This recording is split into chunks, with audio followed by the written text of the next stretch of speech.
What's up, everyone? April is coming to a close and May is about to begin, so I want to go over all of the books I read in April and all the books I'm going to be reading in May, because I've got a lot I want to read. It's my birthday month, so I'm hoping that I'm going to manage to read all these. But first, before I even start, number one, no DNFs this month, so we continue the no DNF train. Number two, I have hit my reading goal of 24 books for the year.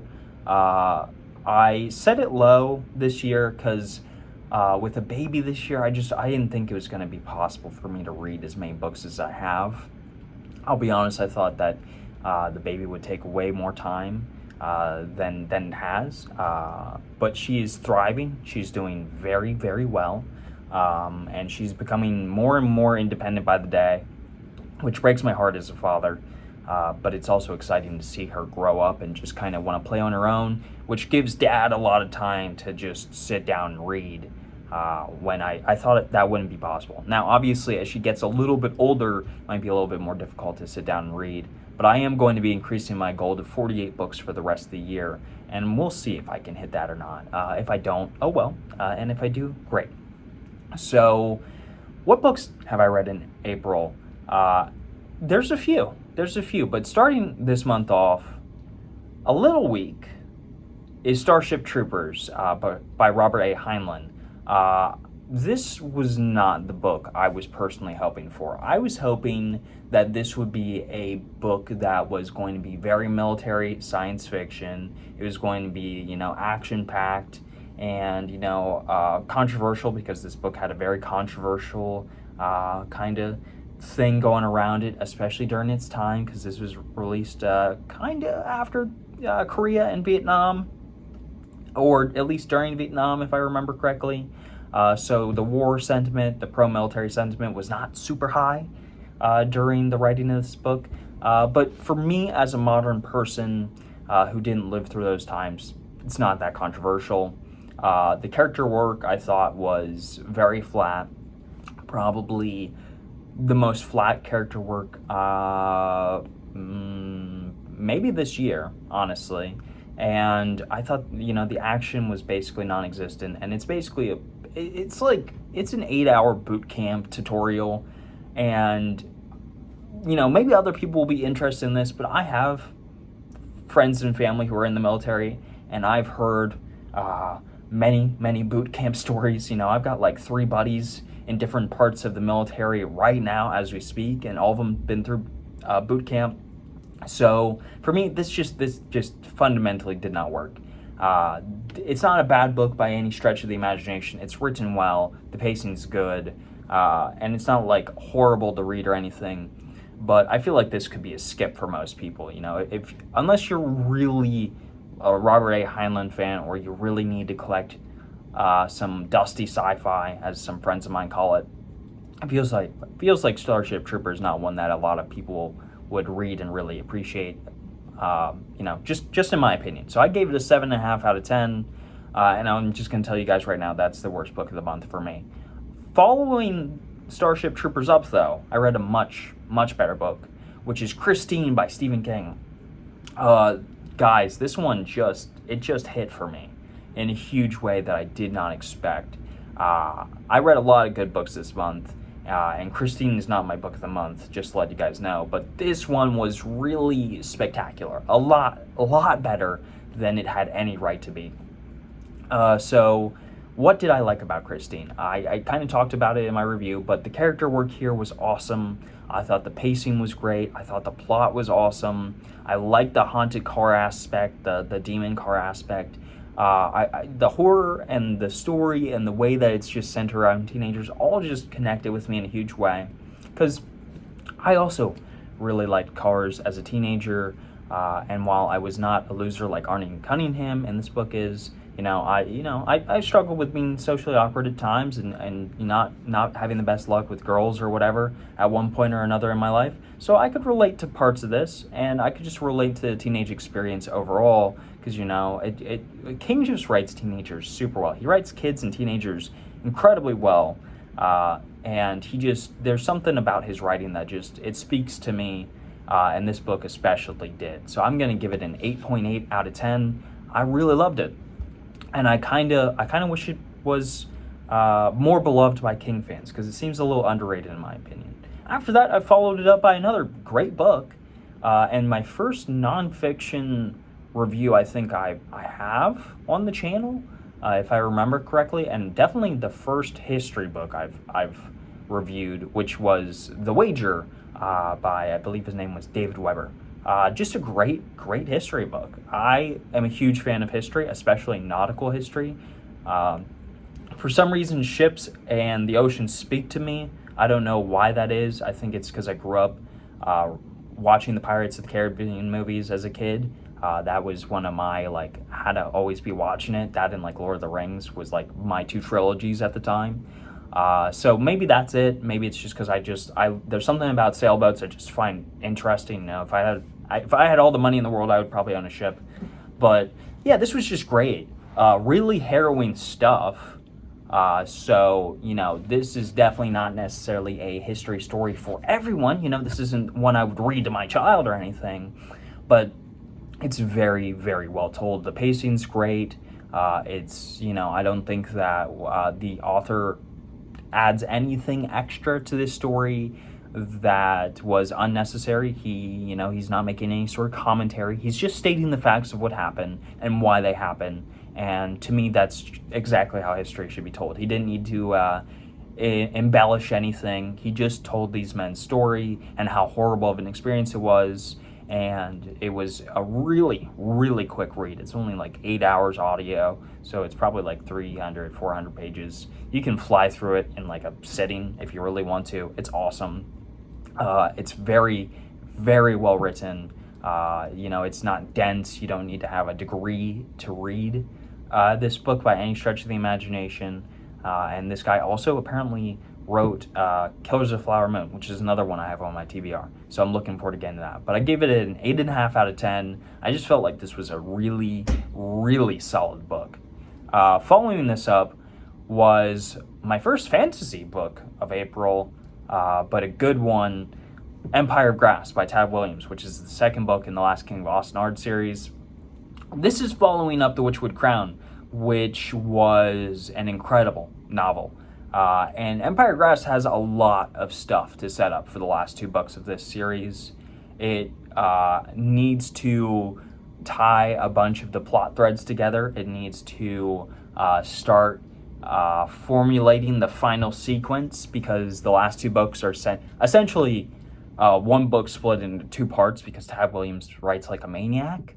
And Empire of Grass, it has a lot to achieve, because there are so many plot points, there are so many plot threads throughout this, there's so much world building that it needs to get out of the way. There's a lot of kind of racial conflict in this between the Scythian and the human race that it needs to set up, and even the internal conflicts that some of the Hecadea have. It needs to do a lot of groundwork, right? Based on where the Witchwood Crown leaves off. And it does it very, very well. I felt like the way Tad Williams was juggling these plot lines and writing them was very well done.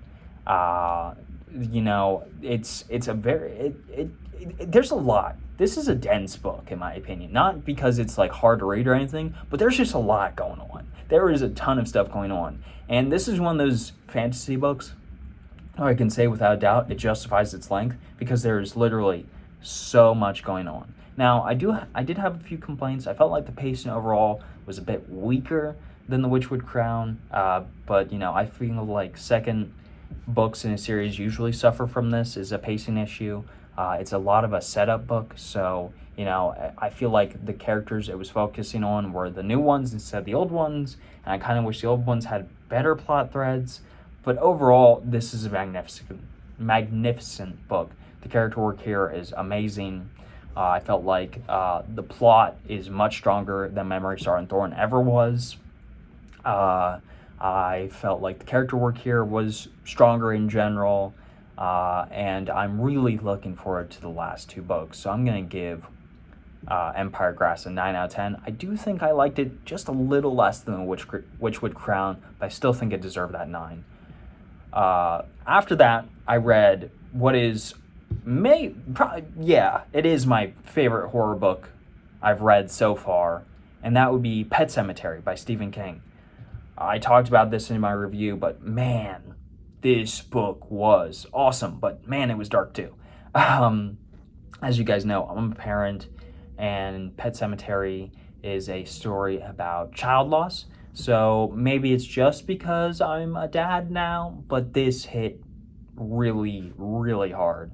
The grief and the spiral into insanity that this book was just insane, and the supernatural elements were super creepy. I felt like the atmosphere here was like you could like taste the ashes in your mouth. You know what I mean? Like you could taste the dirt, you could taste the darkness, you could feel it, you could feel the chill crawl up your spine. This just man, this was good, dude. If it weren't for another book that I read this month, this would have very easily been my book of the month. This was just so good. The character work here is incredible. Found the pacing to be awesome. I think it probably has King's best atmosphere of anything I've read so far. Honestly, it's just amazing what he can do with like 350 page word count or 350 page book. What he achieves here is just amazing. It's just so good. It's so good. It's so dark, but it's so good. But I did end up reading a better book, and that was Wizard and Glass, which is the fourth book in the Dark Tower series by Stephen King. This was just everything I wanted in a Dark Tower book, man. You know, I really liked the Gunslinger. I liked the drawing of the three more, but I had an issue with the second half of the drawing of the three. I really liked Wastelands, but I kind of had the opposite issue where I felt like the first half was weaker than the second half. So this was the kind of the moment. And going into this, a lot of people were like, "Yeah, Wizard and Glass. This is the best Dark Tower book, or at least the best Dark Tower book out of the first like four." And I was like, I don't know. Because like the first three are really incredible, guys. That's gonna be a high bar to jump. But they were totally right. Wizard and Glass it nailed it, dude. It nailed it. The fantasy elements are awesome. The character work here is absolutely incredible. I think it's some of King's best work, to be honest. Although Wolves of the Cowl is given a run for its money, I'll just say it right now. But the character work here is awesome. The atmosphere here is incredible. I love the way that King writes tension throughout this novel, because a lot of this really is kind of a romance novel between our main man, Roland, and his girlfriend, Susan Delgado, and how they fell in love and everything that happened to them over the course of a year, basically. So this is a shift in tone, I think, from the first three, and maybe that'll throw some people off. It's definitely a slower burn compared to the first three. I feel like the first three books are kind of very frantically paced, almost. But in my opinion, Wizard and Glass is not by any stretch of the imagination a slow-paced book. It might be a slower burn, but it's definitely not a slow-paced book. And when things do happen, when the action does set off, and when the final act does come, man, you are in for the ride of your life. This has some of the best action sequences in any fantasy I've ever read. It was heart-pounding, and it was awesome, and I was grief-stricken by the end for what happened. I'm not going to spoil anything, but this has a sad ending. I thought it nailed it. There was great horror elements, great fantasy elements. The Western aspect was awesome. The setting was so cool. The antagonists were awesome. The tension was great. The pacing was perfect. And the writing was incredibly evocative. So Wizard and Glass, it's my first 10 of the year. And it was just an amazing experience.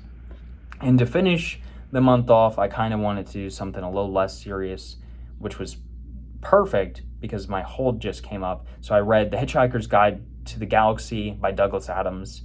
And I'm not going to spend a lot of time talking about this one, but I didn't love it. The humor here is good.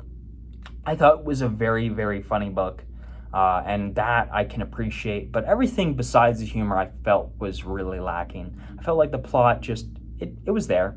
The characters were really flat. I just feel like there's nothing besides the humor that is super memorable about this book. And after reading something like Wizard and Glass, and even before that, Pet Cemetery, this was a huge disappointment to me. I just thought that this is such a like hyped up mainstream book, and I really went in with this expectation like I'm gonna really like this. I'm gonna I'm just gonna think like this is the funniest thing ever, and it just wasn't. Like they're just books that are unfortunately they get to a point where they hit this status, and for some I can understand why they hit that status, and I can appreciate them and I can enjoy them as much as everyone else does. And then there are books where they hit that status and I'm like, I get it. I get why other people like this, but it doesn't work for me. And The Hitchhiker's Guide to the Galaxy kind of falls into that second category. Like it is a funny novel, and it does have like some great quotes, and there are some genuinely hysterical laugh out loud rolling on the floor moments, but besides that there's just not a lot going on here. So I'm gonna give it a 7.7 out of 10. I wanted to like it more. I will read the rest of these. I will read the rest of the Hitchhiker's Guide to the Galaxy because I have the big one, the ultimate guide or whatever. But yeah, it was unfortunately kind of a letdown compared to everything else I read. But obviously, you guys probably know by now, but my April book of the month is Wizard and Glass. I don't need to talk about why it is, but it was awesome. Just perfect. And my worst book of the month was Starship Troopers. Just like total opposite ends of the spectrum for enjoyment. One was great in almost every aspect, and the other one was just fine. It was okay. But looking forward to May, I've got a few things I plan on reading, and honestly, I don't think a single one of them is going to be bad. That is my honest opinion. I think everything I have planned for May, which is my birthday month, I'll be turning 25 this year, is going to be excellent. First of all, I'm reading Wolves of the Calla, which is the 5th book in the Dark Tower series. Right now, I'm about 60% in. And this is one of those books in the series where I feel like, again, the Dark Tower is such a divisive series because everyone has a different opinion on it. I think Stephen King as a writer is very divisive because you can either really love some of his really famous works, or you could really hate it, or you could really love some of his unpopular works, or you could really hate it. And I feel like the Dark Tower is really no different from that. So this is one where people, I feel like maybe it's affected by the fact that it took years for it to come out, and people had these really high expectations after Wizard and Glass. And this is a much more slow burn book compared to the previous entries. The tension is being built very, very slowly. This is definitely a character building book.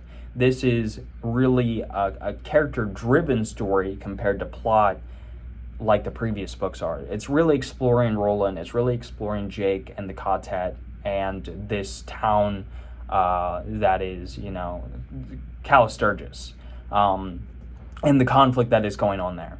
So I think people they had like the wrong expectation going into this, but for me, it's hitting all the correct notes. I felt like the character moments so far have been incredible.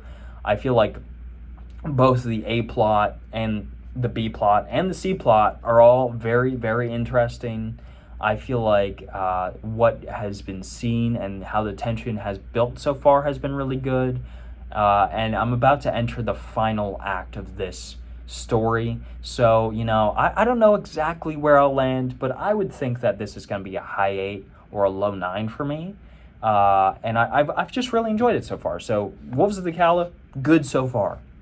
As for the rest of the month, however, we've got a reread coming this month because we are just a few months out from Shadows Upon Time, which is the final book in the Sun Eater series. So after I finish up Wolves of the Calla, I'm going to be taking a temporary break from the Dark Tower, which I was not necessarily originally planning to do, but I'm going to do, to read Empire of Silence by Christopher Rocchio. I don't know.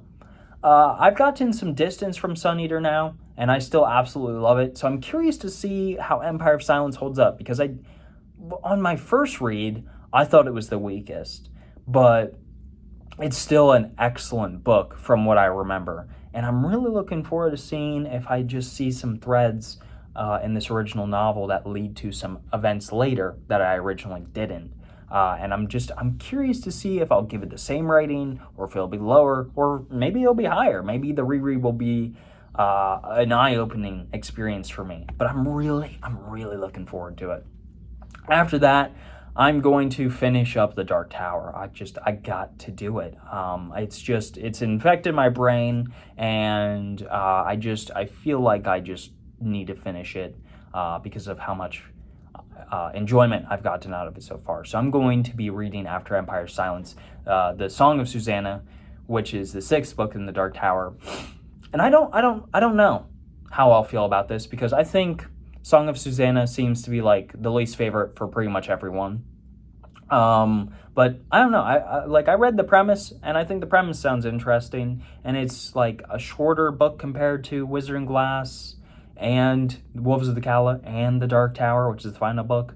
I don't even want to predict anything, because for me it's like I love this series so much that even like the worst book in the series is probably going to be one I really enjoy. I could be totally wrong about that. I could be totally off base, and we'll see what I review it. But I expect like at least like an 8.5 out of 10. I don't know. After that, I'll just jump immediately into the final book of The Dark Tower, which is also The Dark Tower by Stephen King. I think I'll really like this. I know that some people don't like the ending.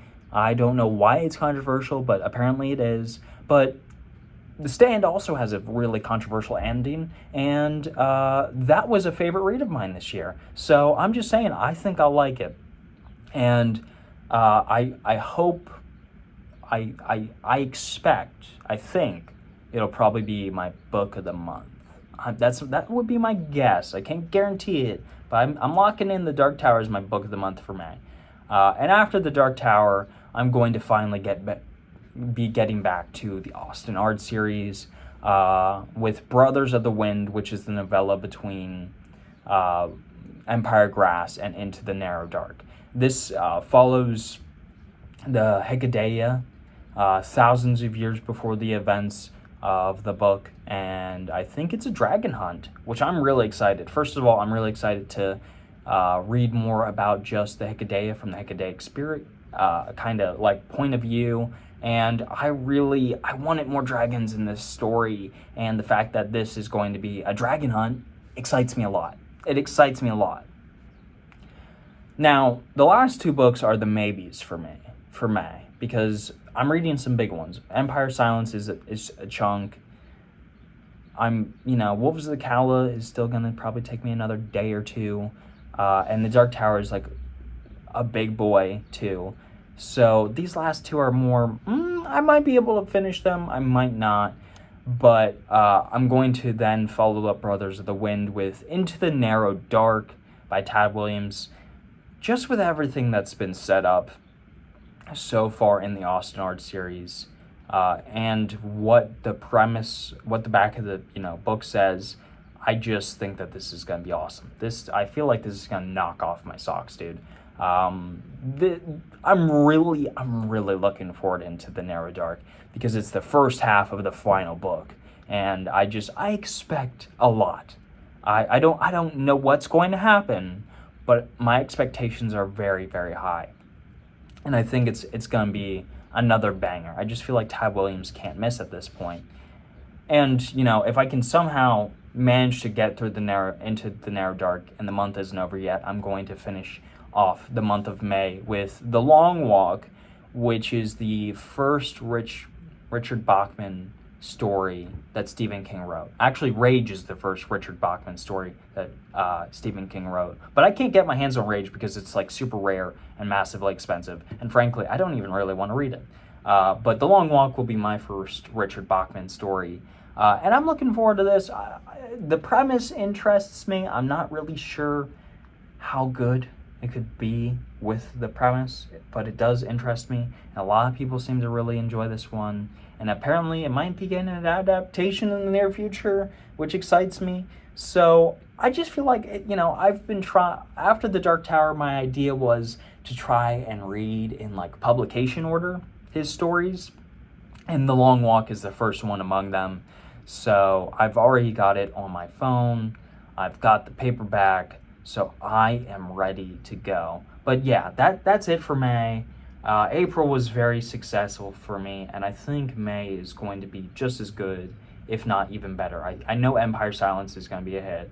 Song of Susanna is probably going to be a hit. I think The Dark Tower is going to be a hit, and I can pretty much reasonably rely on Tad Williams to always deliver. So Brothers of the Wind is also most definitely going to be a hit. I think everything I'm going to read this month is going to be very good.